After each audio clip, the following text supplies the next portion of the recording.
wa ala alihi wa sahbihi wa mawalah wa la hawla wa la quwwata illa billahi wa ba'du.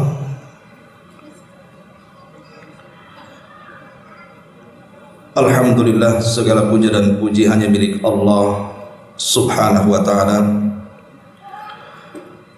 Salawat dan juga salam kita hadiahkan kepada Rasul kita Nabi besar Muhammad sallallahu alaihi wa ala alihi wasallam.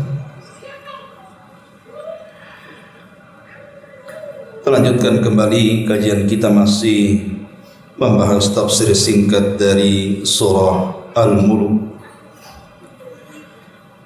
dan kita masuk pada ayat ke-21 dan seterusnya. A'udzubillahi minasyaitonir rajim. Bismillahirrahmanirrahim. Amman hadzal ladzi yarzuqukum in amsaka rizqahu bal lajju fi utuwi wa nufur. Afaman yamshi mukibban ala wajhihi ahda amman yamshi sawiyan ala siratim mustaqim. Qul huwa alladhi ansha'akum wa ja'ala lakumus sam'a wal absara wal af'idata qalilan ma tashkurun.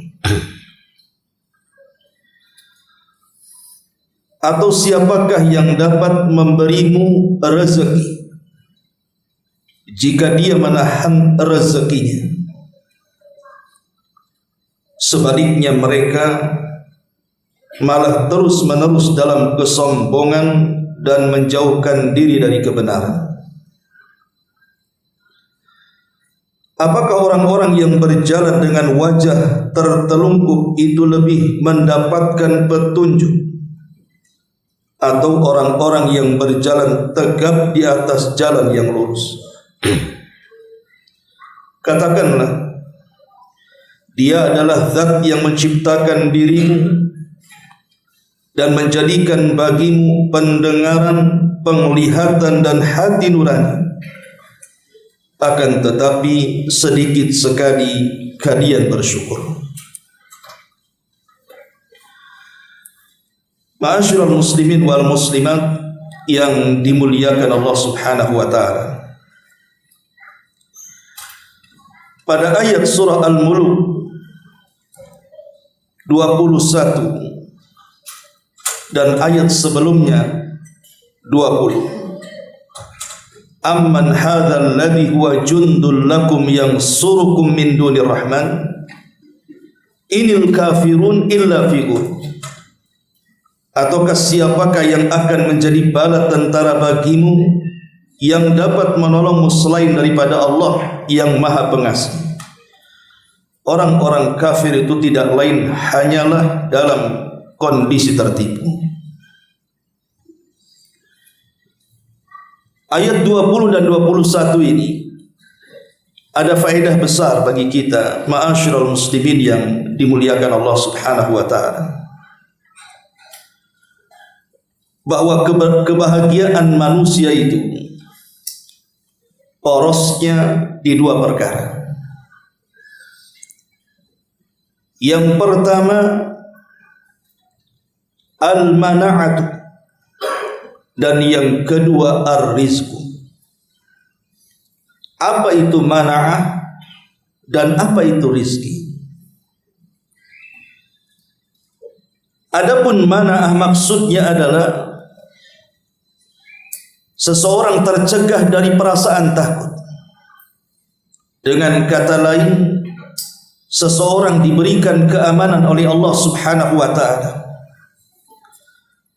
Dengan cara apa Allah Subhanahu wa ta'ala memberikan keamanan kepada kita? Dengan mengutus para tentaranya. Di saat kita berhajat dari pertolongan Allah Subhanahu wa ta'ala karena perasaan takut yang kita hadapi, datang tentara Allah menolong kita. Karena hanya Allah lah yang mampu menggerakkan tentaranya. bagaimana dahulu ketika Abrahatul Asram membawa pasukan bergajah dari negeri Yaman untuk menghancurkan Ka'bah. Maka Allah Subhanahu wa taala memberikan keamanan kepada penduduk Quraisy dengan cara apa? Dikirimnya tentara-tentara Allah Subhanahu wa taala dalam bentuk burung-burung laut atau disebut dengan ababil. Sehingga akhirnya pasukan Abrahatul Asram dibinasakan oleh Allah Subhanahu wa taala sebelum menyentuh Ka'bah. Setelah peristiwa besar yang menggegerkan negeri Arab ini, Allah Subhanahu wa taala turunkan satu surat untuk menggambarkan bagaimana kondisi saat itu.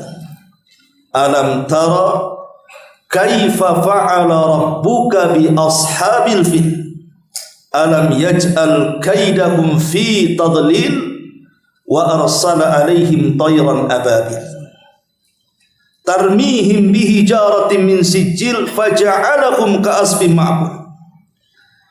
Tidakkah kau lihat bagaimana Allah Subhanahu wa taala berbuat kepada pasukan bergajah itu? Tidakkah kau lihat usaha mereka sia-sia? Dan kami kirim kepada mereka bala tentara berupa ababil yang melempari mereka dengan batu-batu api sehingga mereka binasa seperti daun yang dimakan ulat.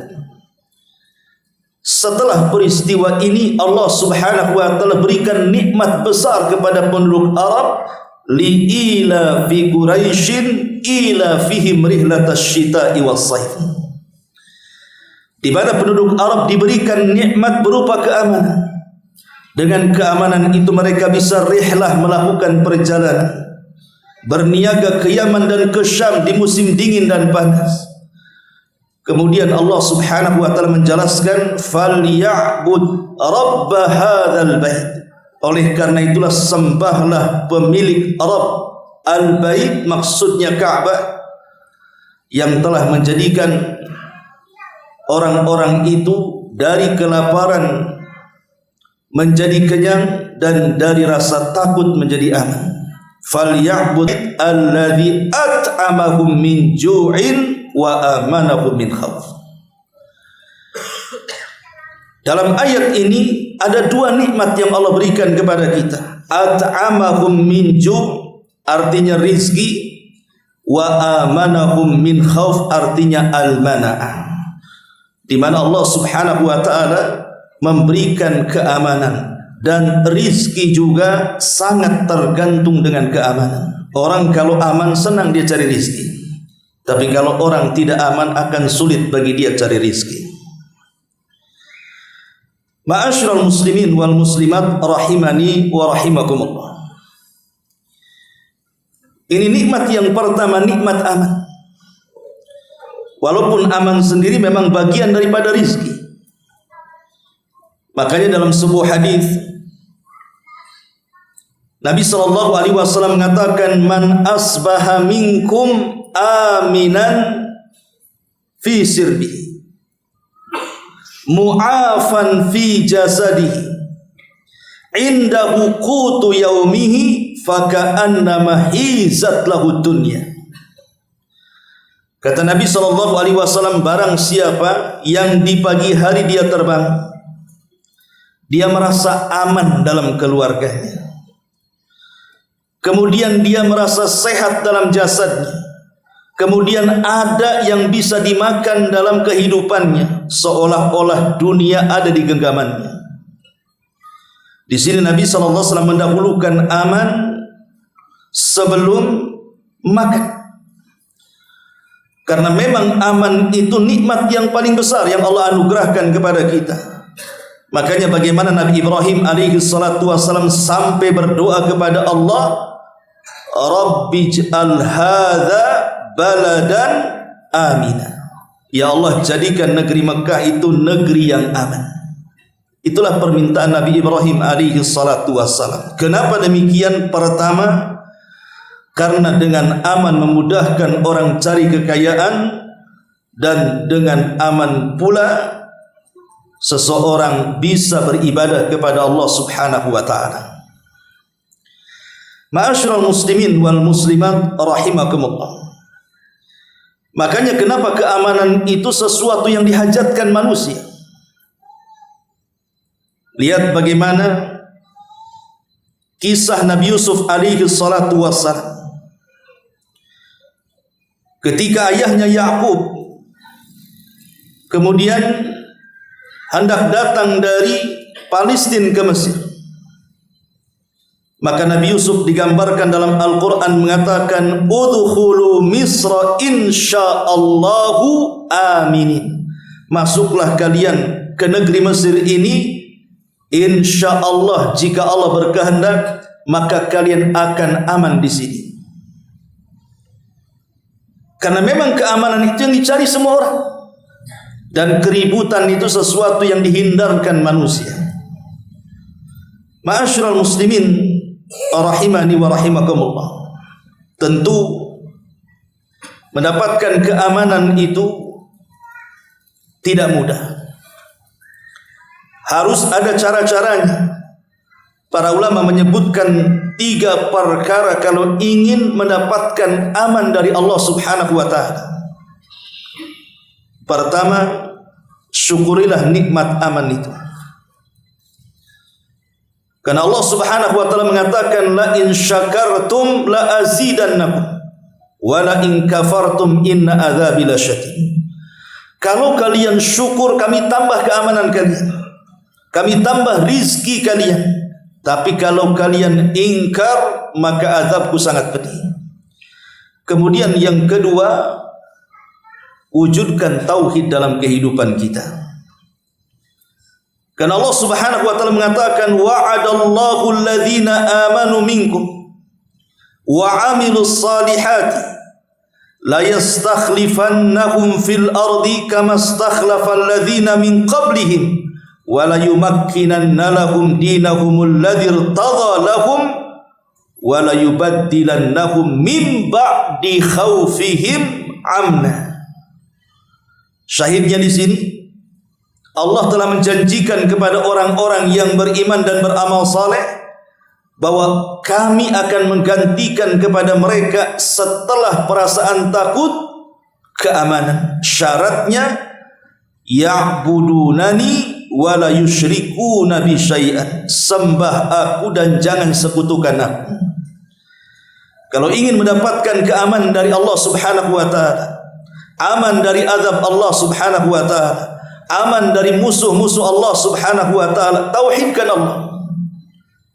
Dan yang terakhir tentu banyak-banyak berdoa. Makanya kalau kita setiap bulan memasuki bulan baru, pamannya kemarin masuknya bulan Sya'ban di permulaan, atau nanti tanggal 29 Sya'ban kalau terlihat bulan masuknya Ramadan, maka Nabi SAW mengajarkan doa kepada kita, Allahu Akbar, Allahumma ahillahu alaina bil amni wal iman was salamati wal islam wat taufiqi lima tuhibbu wa tarda Rabbuna wa rabbukallahu azza wa jalla. Allahu Akbar, Allah Maha Besar. Ya Allah,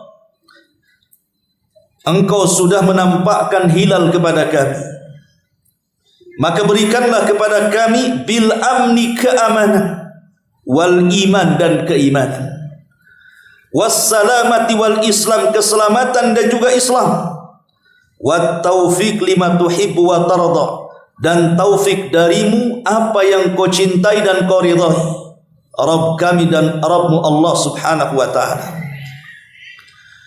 Ma'asyiral muslimin yang dimuliakan Allah Subhanahu wa ta'ala, maka dalam ayat surah Al-Mulk 20 ini menjelaskan kepada kita tentang rizki terbesar untuk kita berupa keamanan. Kalau kita senantiasa beriman dan bertauhid kepada Allah Subhanahu wa ta'ala, kapanpun, dimanapun, pasti Allah Subhanahu wa ta'ala sudah siapkan tentara-tentaranya dan akan melindungi dan menjaga kita. Ini pada ayat yang ke-20-nya. Adapun pada ayat yang ke-21-nya, maka kebahagiaan yang kedua setelah aman adalah ar-rizqu, rizki. Lalu apa itu rizki? Al-Imam Ibnu Manzur dalam kitab Lisanul Arab mengatakan bahwa rizki adalah ma taqumu bihi hayatu kulli kainin hayyin madiyan kana au ma'nawiyan. Rizki itu adalah sesuatu yang bisa menegakkan kehidupan siapapun dan apapun, baik berupa sesuatu yang konkret ataupun abstrak. Artinya madian itu baik sesuatu yang konkret yang kita kuasai, seperti rumah, kemudian juga kendaraan, kemudian juga tanah, kemudian uang. Itulah yang disebut madian, ataupun ma'nawi yang sifatnya abstrak, atau dalam bahasa Quran disebut anfus. Boleh juga mungkin dikatakan anfus ini mungkin dia punya pengaruh, itu juga rizki. Otoritas, wibawa, pangkat dan jabatan, itu semua adalah rizki-rizki Allah yang bersifat ma'nawi.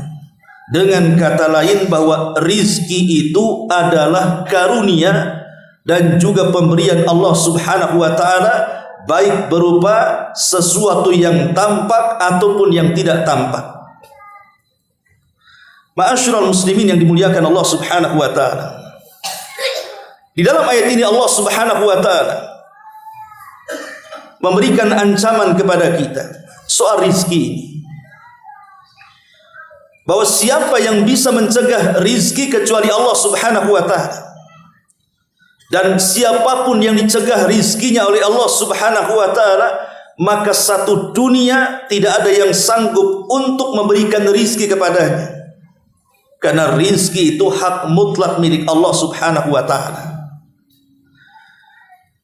Ma'asyiral muslimin yang dimuliakan Allah Subhanahu wa ta'ala, dan rizki Allah Subhanahu wa ta'ala itu sangat banyak sekali. Sampai-sampai Allah Subhanahu wa ta'ala mengatakan, wa in ta'uddu ni'matallah la tuhsuha. Kalau engkau hendak menghitung berapa banyak rizki Allah, kalian tidak akan sanggup untuk menghitungnya. Karena banyaknya rizki yang Allah anugerahkan kepada kita, saking banyaknya rizki Allah sampai kita tidak bisa menghitungnya. Karena rizki Allah itu senantiasa diberikan kepada kita sejak kita hendak tidur sampai tidur lagi. Bahkan tidur itu sendiri adalah bagian daripada rizki. Ma'asyiral muslimin wal muslimat rahimakumullah. Dari sini Allah Subhanahu wa ta'ala yang sudah berbuat baik kepada kita, ikhwatu fiddin, Allah hanya minta satu kepada kita untuk melanggengkan rizki itu. Apa itu? Bersyukur. Itulah ayat yang tadi saya katakan, la in syakartum la azidannakum. Kalau kalian bersyukur, kami akan tambah. Tapi kalau kalian la in kafartum inna adzabi lasyadid, tapi kalau kalian ingkar, tidak mengakui rizki datang dari Allah, maka azabku sangat pedih. Maksud ayat ini kalau kita simpulkan, ikhwatu fiddin, muliakan Allah Azza wa Jalla, artinya bahwa rizki itu terkadang bisa mengantarkan kebahagiaan bagi kita, ataupun rizki itu juga bisa saja mendapatkan kesengsaraan bagi kita. Atau dengan kata lain, harta yang kita miliki ini bisa menjadikan jalan kita menuju surga, atau sebaliknya bisa menjadikan jalan kita ke neraka. Jabatan kepemimpinan itu juga bagian daripada rizki. Bisa mengantarkan dengan jabatan dan kepemimpinannya manusia itu masuk ke dalam surga, atau mungkin sebaliknya, jabatan dan kepemimpinan itu boleh jadi mengantarkan dia ke neraka. Termasuk orang alim, boleh jadi dengan ilmunya Allah masukkan dia ke dalam surga. Tapi boleh jadi dengan ilmunya Allah hantarkan dia ke neraka. Itulah yang dikatakan oleh Al-Imam Ibn Ruslan dalam kitab Nubadhnya, fa'alimun bi'ilmihi lam ya'malanna mu'adzabun qabla ubadil wasani. Orang alim dengan ilmunya kemudian tidak mengamalkannya, maka dia lebih dulu diazab oleh Allah Subhanahu wa taala sebelum para penyembah berhala. Karena ilmu itu bagian daripada rizki, bisa memasukkan pelakunya ke sorga, bisa menyebabkan terjungkal pelakunya ke dalam neraka. Cuman dua alternatifnya, syukur ataupun kufur, itu saja. Kalau syukur dengan hartanya, syukur dengan jabatannya, syukur dengan pengetahuannya, jelas lurus jalannya ke sorga.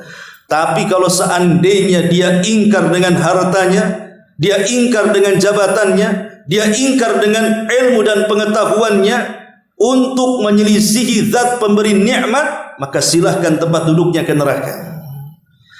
Ma'asyiral muslimin yang dimuliakan Allah Azza wa Jalla. Tapi yang jelas satu perkara, kalau kita bicara rizki, bahwa rizki itu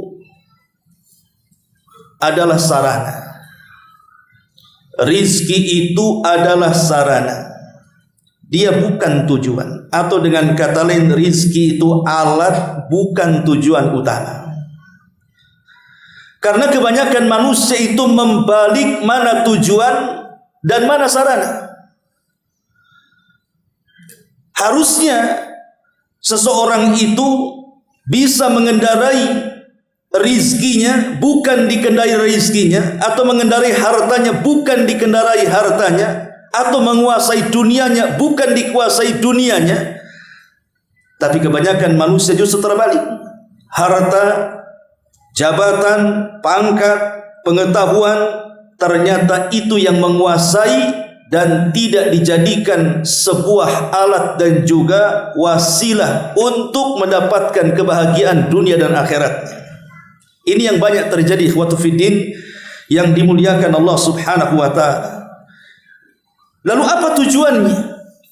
Kenapa manusia itu berlomba-lomba mencari rezeki? Dari mulai pagi buta dia sudah keluar. Kemudian siang berpeluh dan juga berkeringat sampai sore hari. Bahkan sampai ada yang kerja di malam hari. Lelah letih dia melakukannya untuk mengumpulkan kekayaan dan rizkinya. Lalu apa sebenarnya tujuannya? Kalau kita melihat konsep Al-Quran, ada doa yang diistilahkan di masyarakat kita dengan doa sapu jagat.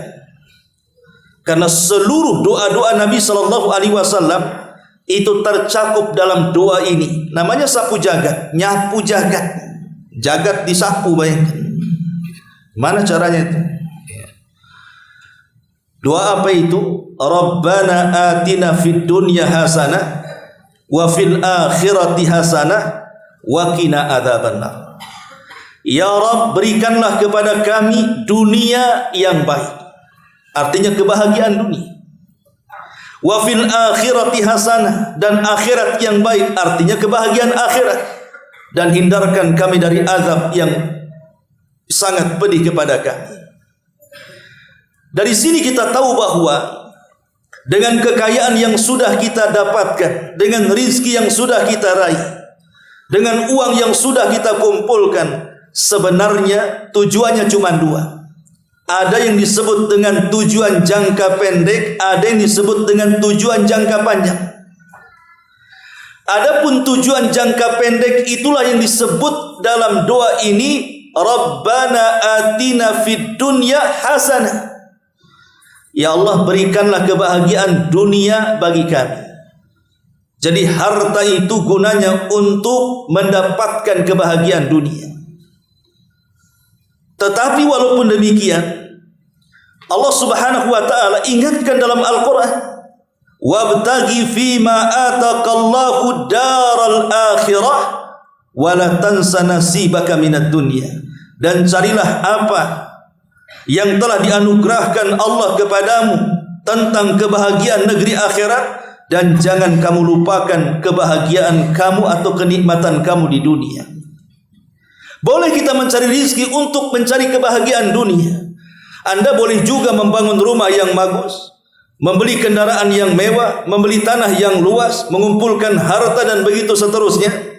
Tapi tujuannya hanya untuk mendapatkan kebahagiaan dunia, di mana kebahagiaan dunia ini tujuannya mengantarkan kebahagiaan yang sifatnya jangka panjang. Itulah kebahagiaan akhirat. Kalau ini yang jadi dasar kehidupan orang, dia ingin bahagia, ingin punya rumah bagus, kendaraan yang mewah, tanah yang luas dan begitu seterusnya. Tapi di sisi lain juga dia tidak mau bangkrut di akhirat. Dia ingin bahagia di akhirat. Dia ingin juga masuk ke dalam sorga yang penuh dengan nikmat di dalamnya. Kalau itu yang jadi konsep hidup, insya Allah dalam mencari rizki pun orang tidak mungkin menghalalkan segala cara. Karena terpikir kalau seandainya dia mencuri, bagaimana akhiratnya? Kalau seandainya dia korupsi, bagaimana akhiratnya? Kalau dia menipu, bagaimana akhiratnya? Kalau dia curang dalam takaran, timbangan, meteran, bagaimana akhiratnya? Maka dia pun akan berhati-hati untuk menumpuk-numpuk dunia. Tapi kalau seandainya orang itu hanya sekedar mengejar jangka pendek saja dan melupakan jangka panjang, ikhwatu fiddin, saya yakin maka orang pasti akan menghalalkan segala cara. Dalam istilah usul itu, al-ghayatu tubarrirul wasilah. Tujuan yang baik terkadang menghalalkan segala cara. Ini yang bahaya.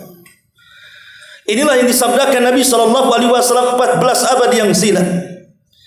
Kata Nabi SAW, sayati alaikum zaman, akan datang zamannya kepada kalian, al-mar'u la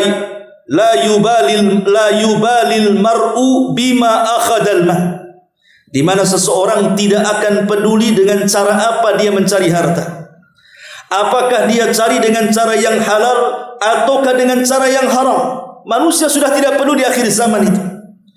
Dia mau sikut kanan, sikut kiri, injak bawah, terserah dia, yang penting kaya. Itu yang sekarang terjadi zamannya. Orang sudah tidak perlu lagi kan. Dari sinilah ikhwatu fiddin, maka Allah ingatkan dalam ayat ini, jangan sampai kemudian Allah tahan rizki kita. Sebab kalau Allah sudah tahan rizki kita, tidak ada yang sanggup memberikan rizki kecuali Allah subhanahu wa ta'ala. Dan supaya Allah tidak menahan itu hanya dengan bersyukur kepada Allah subhanahu wa ta'ala. Ma'asyiral muslimin wal muslimat rahimakumullah. Kita tahu bahwa kalau kita bercerita tentang syukur itu kan ada rukun. Yang pertama rukun syukur itu adalah al-i'tirafu bin ni'mati biqalbihi. Pertama, kita harus mengakui dengan segala nikmat yang Allah anugerahkan kepada kita, dalam hati kita bahwa semua nikmat itu datang dari Allah. Ini namanya syukur nikmat yang pertama. Akui nikmat itu datang dari Allah. Jangan sampai kemudian nikmat itu ditutup-tutupi, seolah-olah nikmat itu bukan datang dari Allah, tapi datang dari dirinya. Itulah yang disebut dengan Qarun. Ketika dia mengatakan, innama utituhu min ilmin indi, kekayaan ini aku dapat karena aku ini cerdas, aku ini piawai, aku ini memiliki pengetahuan dan skill. Dia mengingkari bahwa nikmat itu datang dari Allah, dan dia mengedepankan seolah-olah nikmat itu usaha dan upayanya. Ini yang banyak di masyarakat.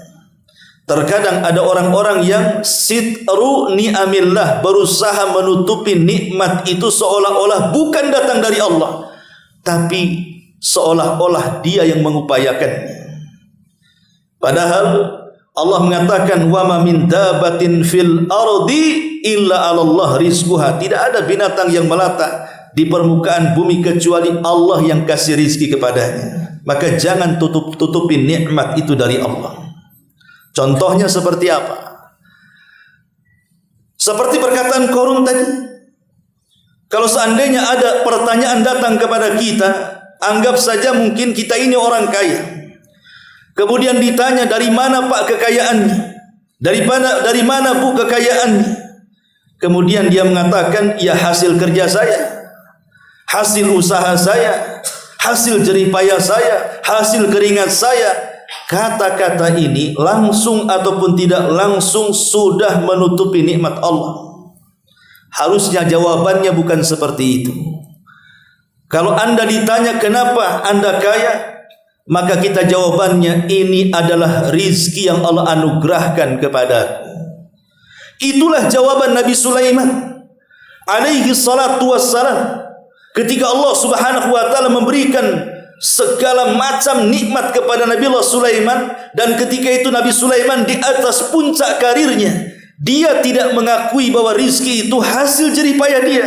Bahkan dia mengatakan, hadza min fadli rabbi, ini semua adalah pemberian dan karunia Rabbku. Aashkuru an akfur, apakah aku bisa bersyukur ataukah aku kufur, kata Sulaiman.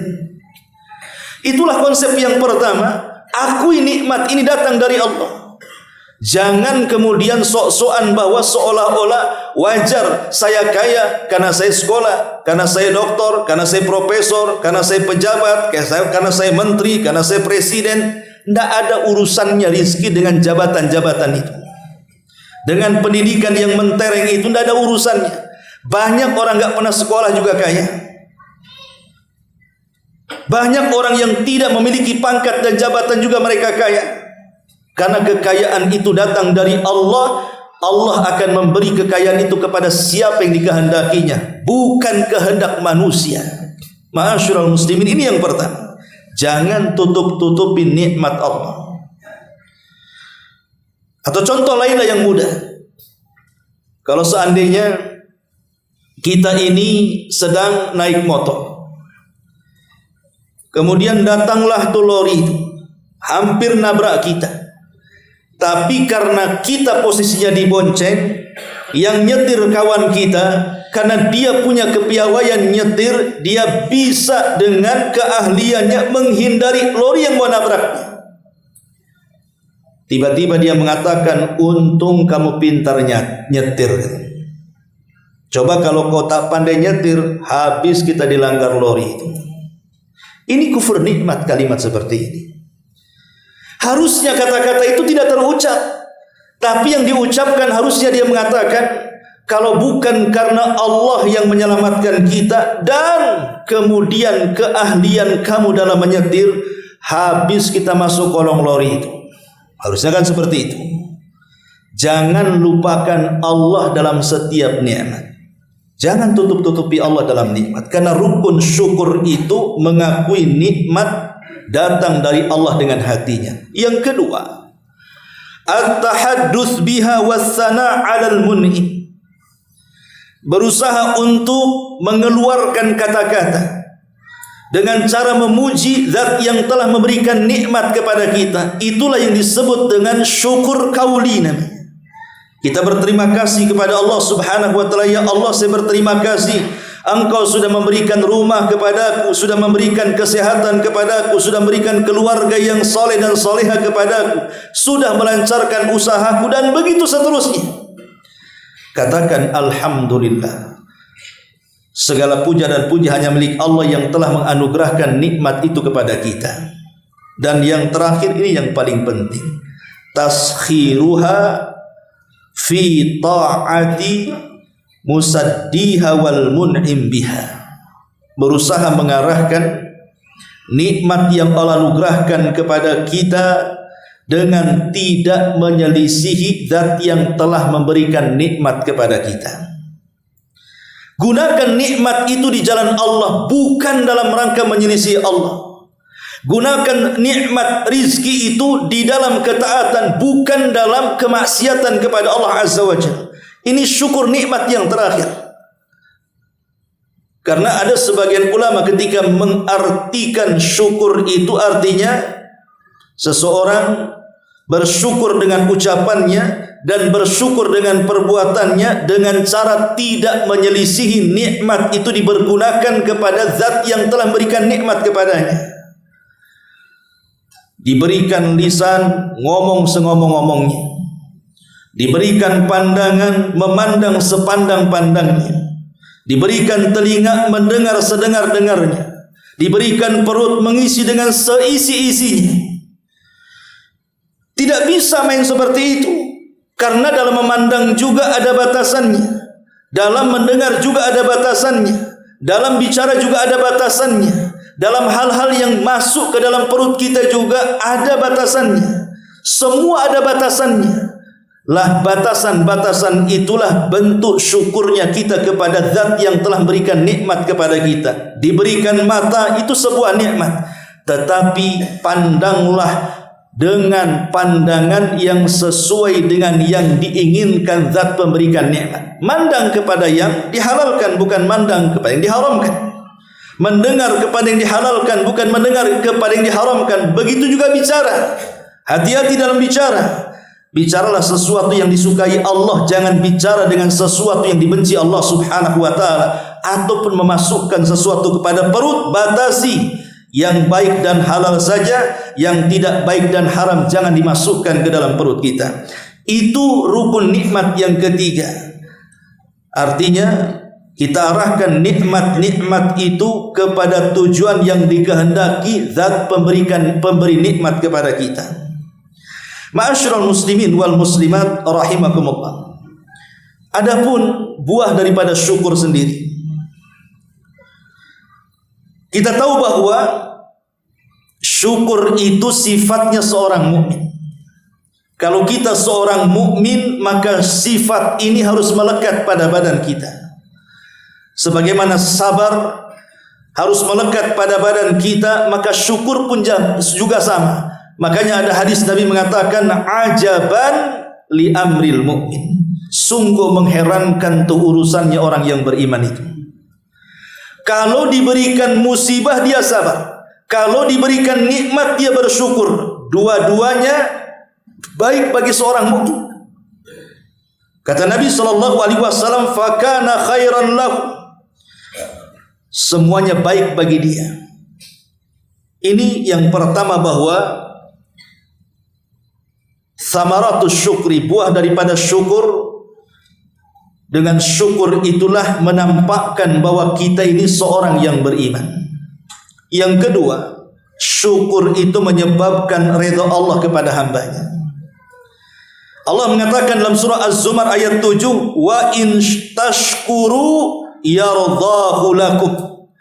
Kalau kalian bersyukur, maka Allah redha kepada kalian. Ketika Allah redha kepada kita, maka segala hajat kita pasti akan dipenuhi. Tapi ketika Allah murka kepada kita, boleh jadi semua hajat kita terhalangi. Kemudian yang ketiga, sababun liziyadah. Syukur itu sebab tambahnya nikmat. La in syakartum la azidannakum. Makanya ada istilah ulama salaf, an-ni'amu wa khasyatu, an-ni'amu wahsyiyatu faqayyiduha bisyukri. Namanya nikmat itu sesuatu yang ditakutkan hilangnya, maka ikatlah nikmat itu dengan syukur supaya tidak hilang. Kemudian juga di antara buah daripada syukur adalah al-ajrul jazid fil akhirah. Tentu tidak lain dan bukan kita akan mendapatkan pahala yang besar. Kapan itu? Kelak di akhirat. Karena Allah mengatakan wasanajzis syakirin, kami akan balas dengan balasan yang baik bagi mereka orang-orang yang bersyukur. Ma'asyiral muslimin yang dimuliakan Allah Subhanahu wa taala, ulama mengatakan ketika bicara tentang bagaimana cara yang lengkap ketika kita mensyukuri nikmat, pertama, bertakwa kepada Allah Subhanahu wa taala. Karena takwa itu adalah salah satu kunci terbukanya nikmat Allah kepada kita.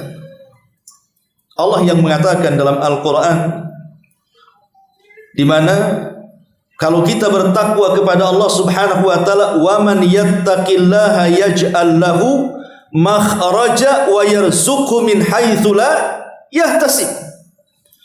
Siapapun yang bertakwa kepada Allah, maka Allah Subhanahu wa taala akan mencarikan jalan keluar dari setiap kesulitannya. Lebih daripada itu, Allah akan mendatangkan rizki dari arah yang dia tidak sangka-sangka. Jadi takwa adalah kunci rizki, dan itu bentuk syukur kita kepada Allah Subhanahu wa taala, melaksanakan perintah dan menjauhi larangan. Kemudian yang kedua, berfikir atau tafakkur fi ni'amillahi 'alaika. Cobalah kita berfikir tentang nikmat Allah Subhanahu wa taala yang Allah telah anugerahkan kepada kita. Berfikir, kenapa Allah berikan pandangan mata kepada kita? Kenapa Allah berikan pendengaran kepada kita? Kenapa Allah berikan otak dan pikiran kepada kita? Kenapa Allah berikan tangan dan kaki kepada kita? Berfikir, ini semua nikmat dari Allah. Wa fi anfusikum afala tubsir. Dan pada diri kalian itu, tidakkah kau melihat bahwa segala nikmat sudah Allah anugerahkan kepada kita? Maka tafakkur itu penting. Ya, yang pertama kali tentu badan kita dulu kita tafakuri, baru di sekitar kita, dari gunung-gunungnya, dari lautan-lautannya, dari bintang-gemintangnya, dan begitu seterusnya. Itu semua untuk meneguhkan perasaan syukur kita kepada Allah Subhanahu wa taala. Kemudian yang ketiga, melaksanakan salat, di antaranya salat duha. Kata Nabi sallallahu alaihi wasallam dalam sebuah hadis, yusbihu ala kulli sulama min ahadikum sadaqah, fa kullu tasbihatin sadaqah, wa kullu tahmidatin sadaqah, wa kullu tahlilatin sadaqah, wa kullu takbiratin sadaqah, wa amrun bil ma'rufi sadaqah, wa nahyun anil munkari sadaqah, wa yujzi'u min dzalika rak'atani yarka'ahuma minad duha. Setiap pagi, yang namanya setiap persendian yang jumlahnya 360 sendi itu harusnya dikeluarkan sedekahnya. Itu sedekah kita kepada Allah setiap hari. Kata Nabi sallallahu alaihi wasallam, setiap ucapan tasbih adalah sedekah, setiap ucapan tahmid alhamdulillah adalah sedekah, setiap ucapan tahlil la ilaha illallah adalah sedekah, setiap ucapan takbir Allahu akbar adalah sedekah, mengajak manusia ke dalam kebaikan adalah sedekah, mencegah manusia dari kemungkaran juga sedekah. Tapi Anda tidak perlu melakukan itu semua, kata Rasul. Cukup 2 rakaat duha itu sudah mewakilinya. Maka duha juga, salat duha juga bagian daripada syukur nikmat kita kepada Allah Azza wa Jalla, syukur yang telah Allah berikan kepada badan kita. Kemudian yang keempat, di sana ada namanya sujud syukur. Sujud syukur sebagaimana Nabi sallallahu alaihi wasallam selalu melakukannya. Disebutkan dalam sebuah riwayat, kana Rasulullah sallallahu alaihi wasallam idza ja'ahu amrun bi syarrin bihi kharra sajidan syakiran lillah. Idza ja'ahu amrun busyira bihi, idza ja'ahu amrun busyira bihi kharra sajidan syakiran lillahi azza wajalla. Nabi ini kalau datang berita kepadanya, di mana berita ini menghabar gembirakan tentang sebuah perkara, maka Rasul langsung tersungkur sujud, kemudian bersyukur kepada Allah Subhanahu wa taala. Maka sujud syukur bagian daripada mensyukuri nikmat Allah Subhanahu wa taala. Termasuk memuji Allah ketika melihat kekurangan yang ada pada orang lain. Ketika melihat ada orang buta, kita melek, kita katakan alhamdulillah. Ketika kita melihat orang tuli sementara kita mendengar, kita katakan alhamdulillah, saya masih bisa mendengar. Ketika kita melihat orang bisu tidak bisa bicara sementara kita cerewet ngomong, bersyukur kita masih bisa bicara. Dan begitu seterusnya. Bahkan kalau kita melihat ada orang yang kecelakaan umpamanya, di depan kita ada orang yang kelanggar truk mati, kemudian kita katakan alhamdulillah, maka itu dianjurkan. Bukan alhamdulillah karena dia dilanggar truk, tapi alhamdulillah bukan saya yang ada di kolong truk, itu maksudnya. Harusnya seperti itu. Dan itu bagian daripada syukur, langsung memuji Allah Subhanahu wa taala. Termasuk juga bagian daripada syukur adalah berusaha untuk memanfaatkan kesehatan kita. Dua nikmat yang selalu dilupakan manusia, ni'matani maghbunun fihima katsirun minan nas. Ada dua nikmat yang selalu dilupakan manusia, kata Rasul. As-sihhatu wal faragh. Waktu dikala kita sehat dan waktu dikala kita banyak peluang waktu. Kalau kita diberikan kesehatan oleh Allah Azza wa Jalla dan ada waktu untuk ngaji, datang ke pengajian. Toh badan sehat bisa melangkah kakinya. Kemudian juga ada waktu senggang, tidak ada kegiatan yang lain, berangkat ke pengajian. Itu bentuk syukur namanya. Sehat badannya, waktu luangnya, datang waktu sholat, datang sholat, dan begitu seterusnya. Karena kalau sudah sakit, apalagi sampai terbaring, apalagi sampai stroke, baru dia terpikir ingin ke masjid. Macam mana caranya? Ma'asyiral muslimin wal muslimat rahimakumullah. Makanya ayat ini menjelaskan kepada kita, Allah Subhanahu wa taala mengatakan, amman hadzal ladzi yarzuqukum in amsaka rizqah.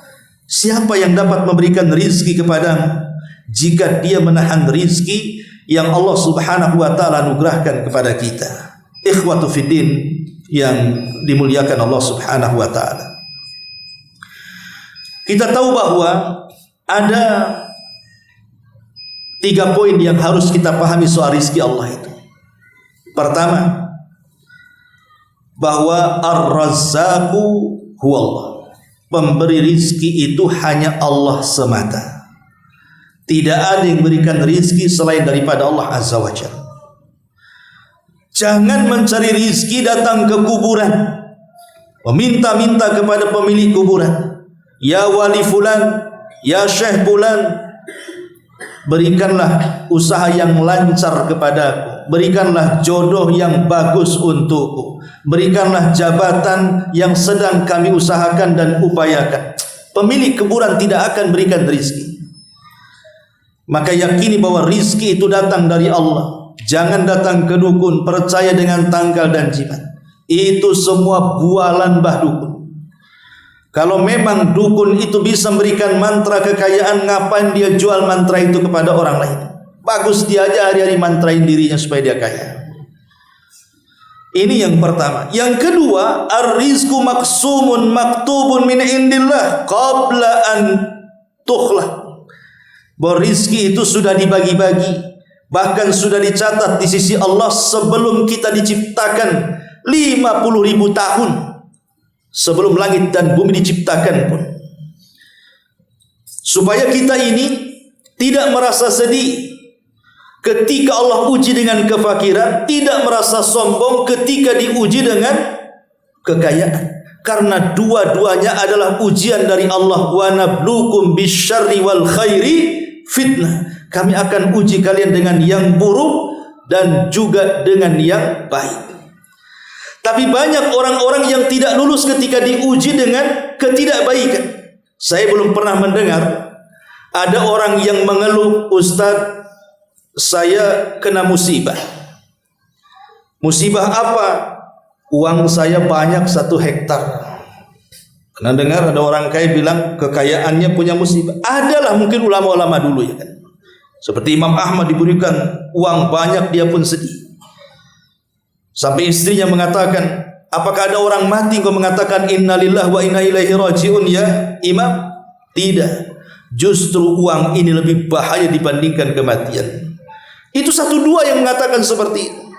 Tapi tidak ada, saya pernah belum mendengar orang kaya datang, aduh saya sedang diuji oleh Allah Ustaz. Kenapa? Usaha saya lagi lancar. Ya nggak ada ceritanya. Paling kalau dia ngomong saya sedang diuji Ustaz. Kenapa? Aduh, nggak tahu ini. Usaha sana bangkrut, usaha sini bankrupt, sana gulung-gulung dan begitu seterusnya. Paling itu kan. Orang terkadang dia tidak sukses dalam kefakiran, tetapi boleh jadi mungkin sukses dalam kekayaan. Tapi ingat bahwa fakir dan kaya juga ujian sebenarnya. Tetapi ingat bahwa rizki itu sudah dibagi-bagi oleh Allah Subhanahu wa taala. Makanya ada istilah ikhwatu fiddin, bahwa pembagian Allah saat membagikan rizki kepada kita itu adalah pembagian yang sangat adil sekali. Saya gambarkan seperti ini. Kenapa Allah itu sangat adil ketika memberikan rizki? Kalau ada yang bertanya, nampaknya tidak adil Ustaz. Buktinya tetangga sana mobilnya 2, di sini pula tak ada mobil. Di sana rumahnya tingkat 3, di sini pula tinggal di ruli. Mana adilnya kita? Dia tidak paham bahwa Allah itu paham dengan ciptaan. Allah yang menciptakan kita, Allah paham dengan kita. Apa yang dihajatkan dengan kita? Di mana rizki yang Allah berikan kepada orang kaya berbeda, di mana rizki yang Allah anugerahkan kepada orang miskin juga berbeda. Tapi kedua-duanya ada keadilan yang tidak disadari oleh manusia. Contoh umpamanya, ada orang kaya raya, uangnya tidak terhitung saking banyak serinya. Dengan uangnya boleh jadi kalau dia datang ke restoran, restorannya dibeli dia. Umpamanya dia datang ke warung Padang. Di warung Padang itu ada anggap saja 200 menu. Dia bisa saja pesan 200 menu, hidangkan di meja saya. Tapi sudah dihidangkan, nengok rendang kolesterol, kan? Nengok ini hati ayam darah tinggi, nengok daging ketakutan, ujung-ujungnya kentang rebus, ya kan? Karena dia takut nyentuh ini, takut nyentuh itu, takut. Ingat dengan pesan Pak Dokter, karena kemarin baru medical check up dia. Coba kalau seandainya 200 menu itu, datangkanlah orang kerek bin miskin itu, suruh makan tuh, kira-kira dimakan. Dimakan habis, ikhwan. Karena orang miskin itu tidak pernah medical check up. Pasti dia makan semuanya. Lah satu sisi diberikan nikmat oleh Allah, tak bisa dimakan. Yang satu mungkin kurang nikmatnya, tapi semua dimakan. Ini kan adil namanya. Ma'asyiral muslimin yang dimuliakan Allah Azza wa Jalla, supaya dengan kekayaannya tidak sembarang makan. Sebagaimana orang miskin tidak bisa memberi makanan, dia pun susah untuk makan. Allah juga buat susah dengan makan ini kolesterol naik, dengan makan itu darah tinggi naik. Itulah keadilan. Ada orang kaya rumahnya bagus, ruangannya sampai 5 AC-nya, sampai kalau tidur beku. Saking dinginnya mungkin lah ya. Empuk tuh kasurnya sampai bertingkat-tingkat. Tapi ada di antara mereka tidak bisa tidur. Kecuali mungkin konsumsi obat gitu ya, baru dia bisa tidur. Tapi di sisi lain ada orang miskin loh ya. Sudah rumahnya pendek, pakai seng, tidak ada plafon, panas luar biasa, berasap mungkin kalau kita lihat. Tapi sekali tidur susah dibangunkan. Kan ada orang itu tuh, ngoroknya 1 kilo.